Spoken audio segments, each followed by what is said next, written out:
Twongeye kubasuhuza mwese mukurikiye Dede Fashion TV. Turasuhuza abari Iburasirazuba, Iburengerazuba, Amajyepfo n'Amajyaruguru, impande enye zose z'igihugu cy'u Rwanda.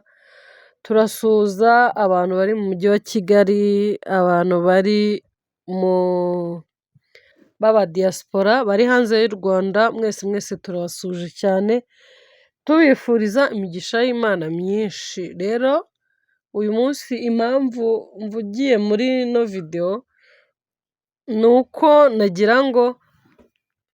nagira ngo mbasubize muri komenti zanyu. Hari komenti maze iminsi mbona ziri kuri iriya video iriho design z'amaribaya. Impamvu rero nje kubasubiza ni uko hari video zabanje. Nimba ujya ureba muri video ukareba imwe, jya ugera no mu zindi video urebe ko ibyo ushaka batabikoze, kuko hari igihe wandika ngo mudukorere video z'amakanzu kandi video twarazikoze, ugasanga hari undi muntu wanditse ngo mudukorere video ngo z'amabaze kandi video twarayikoze. Ahubwo icyabaye ari uko wowe utigeze ujya muri video zose zakozwe ngo urebe koko izo video ushaka zitarimo. Ntekereza yuko maze gukora modeli nyinshi zitandukanye za design zitandukanye, kandi zose ziri ahangaha kuri Dede Fashion TV. So rero ni muri urwo rwego nari nkoze video ndavuga ngo nimba utarabonye amakanzu mu zindi video, ngaya hano, ngaya amakanzu meza cyane y'amasirimu. Nzi neza ko muri izi kanzu zose udashobora kuburamo modeli n'imwe ukunda.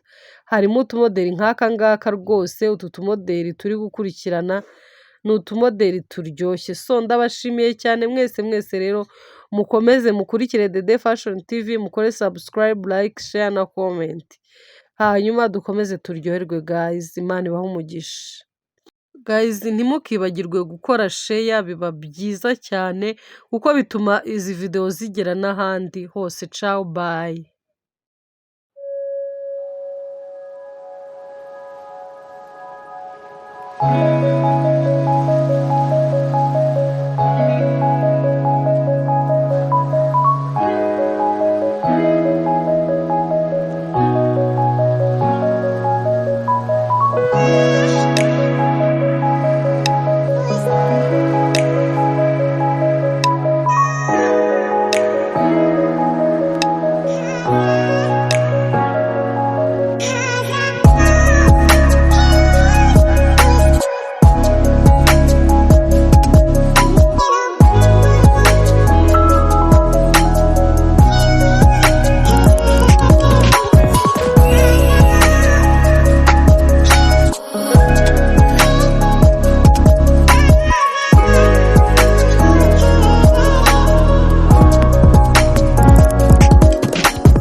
Thank you.